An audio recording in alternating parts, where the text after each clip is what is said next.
오랜 꿈을 이루기 위해 스쿠버 다이빙에 도전했답니다. 물속에서 자유자재로 움직이는 건 기본. 강철 같은 체력도 필요한데요. 던질게, 이거. 그뿐이 아닙니다. 거침없는 칼질 솜씨 좀 보세요. 웬만한 수산시장보다 저희가 많이 칼질할 거라고. 오염된 바다에서 거북이를 구조하고 삼척까지 어루만져주는 따뜻한 마음. 아쿠아리움의 바다 생명들이 엄마처럼 따르는 그녀는 누구일까요? 안녕하세요. 저는 이번 시간 여러분들과 함께할 아쿠아리스트 김민경입니다. 아쿠아리움에서 가장 눈에 띄는 그녀 김민경 씨를 소개합니다.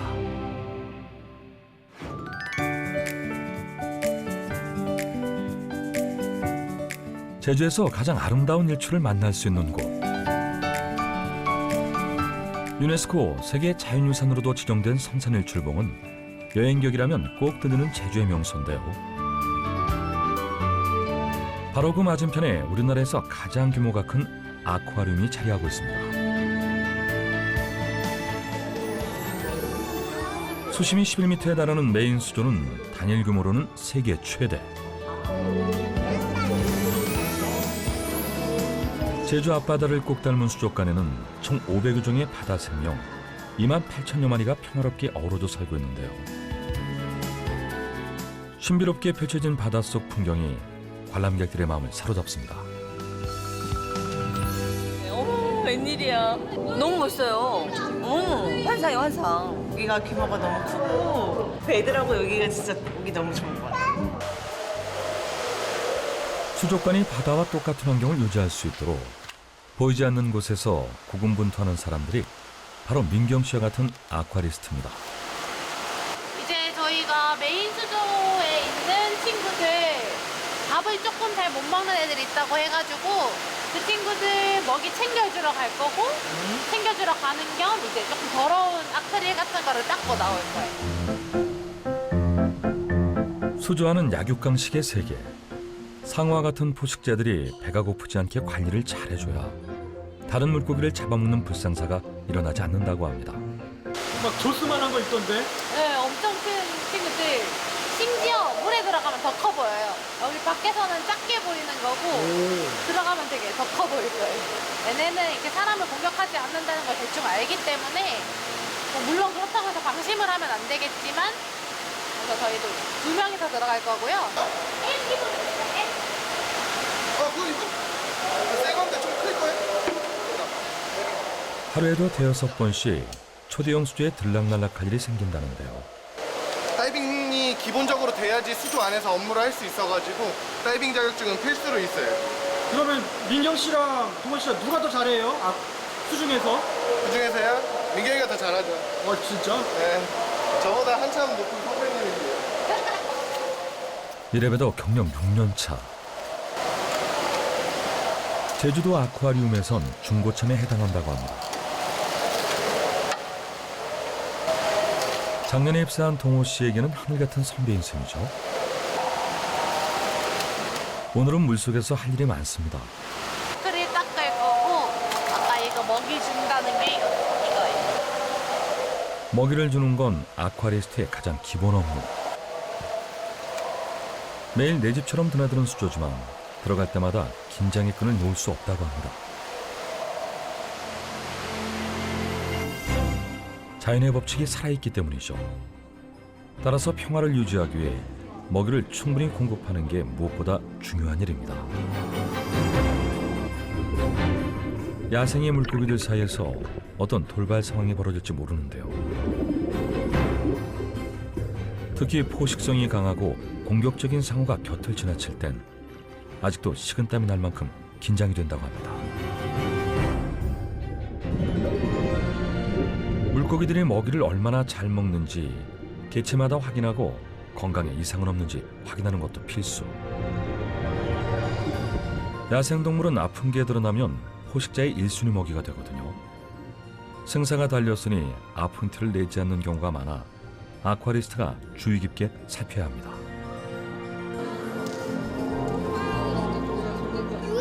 우와, 야 봐봐. 저 봐봐, 저. 물어봐 이런 거 찍어. 공주야, 이모대 이모. 한번 해볼까? 와, 이거 봐요. 가을이 감목입니다. 우와.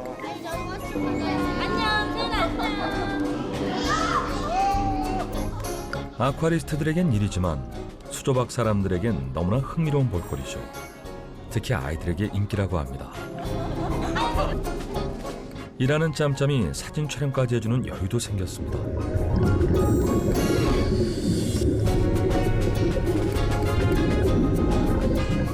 물고기들이 건강하게 생활할 수 있도록 수조 환경을 청결하게 유지하는 것도 아쿠아리스트의 임무. 이렇게 한번 잠수하게 되면 보통 30분 정도 물속에서 일해야 한다고 합니다.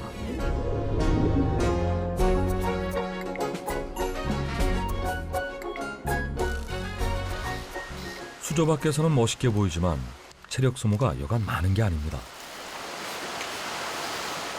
수조 밖으로 나왔을 때는 이미 기진맥진한 상태.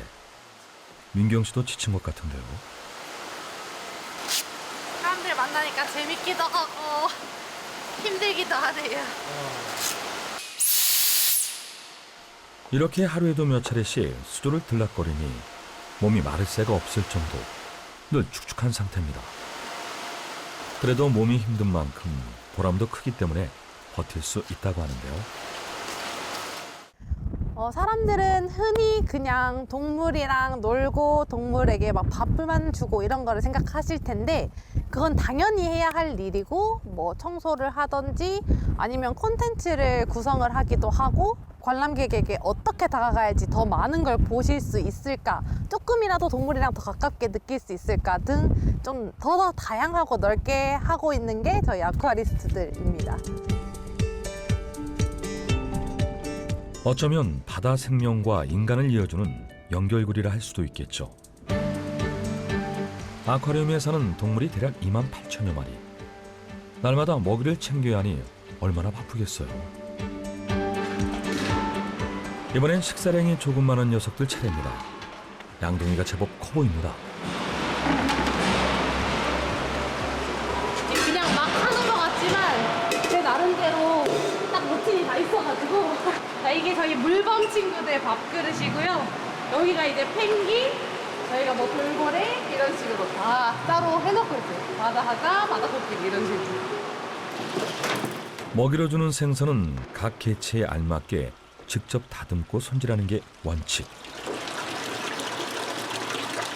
600g 정도. 아, 요걸로 하면 아직 이거 바이크 안 들어갔어요. 0.3만.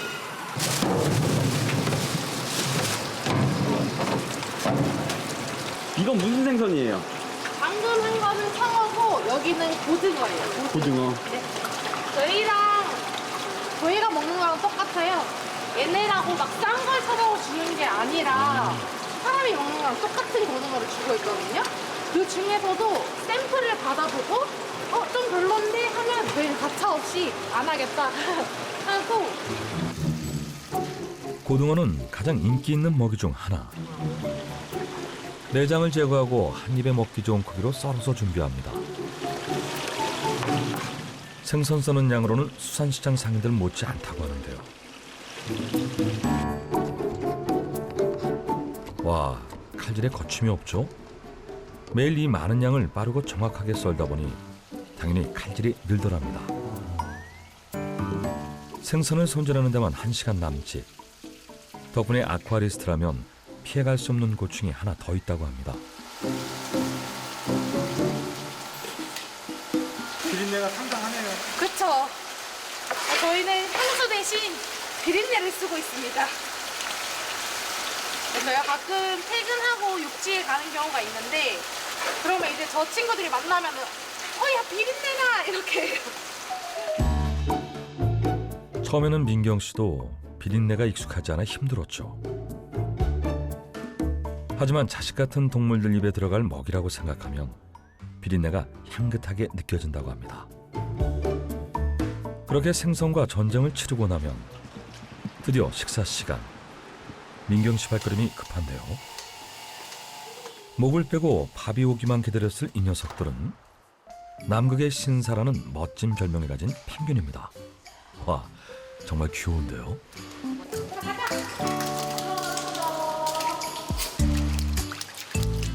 아장아장 민경 씨 뒤만 졸졸 따라서 걷습니다.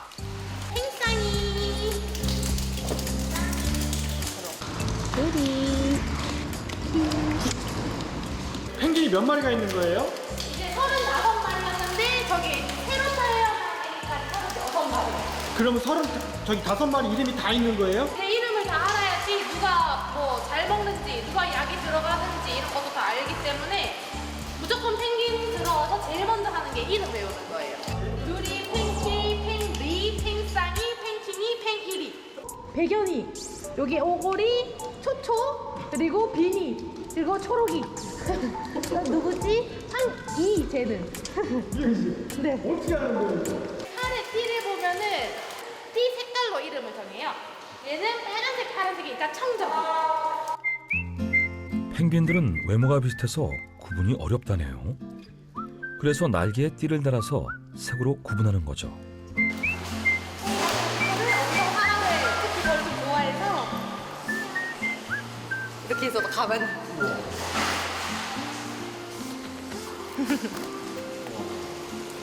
이건 쉽지 않죠? 네? 펭귄은. 펭귄이 조금 더 어려운 것 같아요. 교류다 보니까 그런 거. 새로 나온 친구 잘 있는지. 이길라, 그렇지. 지금 머리 쪽 털이 많이 빠져서 멋진 헤어스타일이에요. 이길라, 그렇지. 얘는 43일, 40일 이렇게 됐거든요. 빨리 먹고 싶어. 기다려.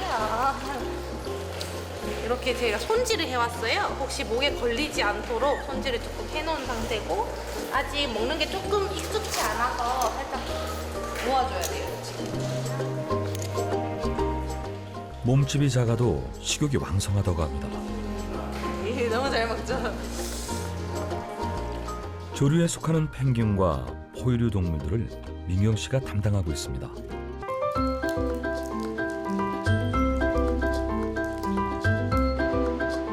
모든 관람객이 떠나고 다시 평온한 일상으로 돌아온 공연장. 민경 씨 발걸음이 다시 바빠졌습니다.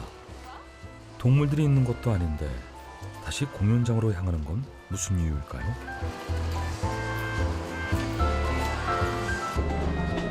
양동이에서 수세미를 꺼내 수조를 닦기 시작합니다. 여기 보면 하얀색이 보이시나요? 이게 제가 해수를 쓰다 보니까 물이 넘치면 굳어요. 소금처럼.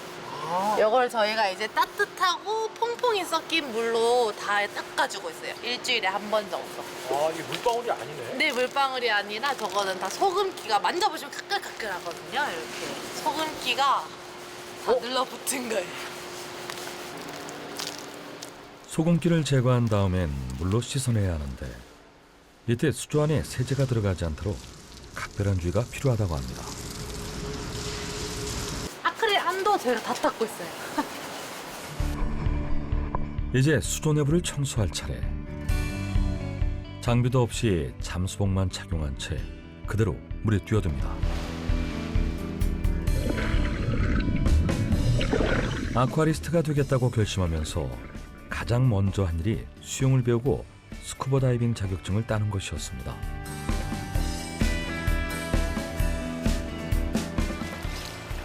여기가 물의 깊이가 얼마나 되는 거예요? 여기 6.5m. 저희는 처음에 면접 볼 때 여기서 수영 면접을 봐요. 그래서 수영을 당연히 선수처럼 잘하진 않아도 되는데 물에 대한 무서움이 있으면 안 돼요.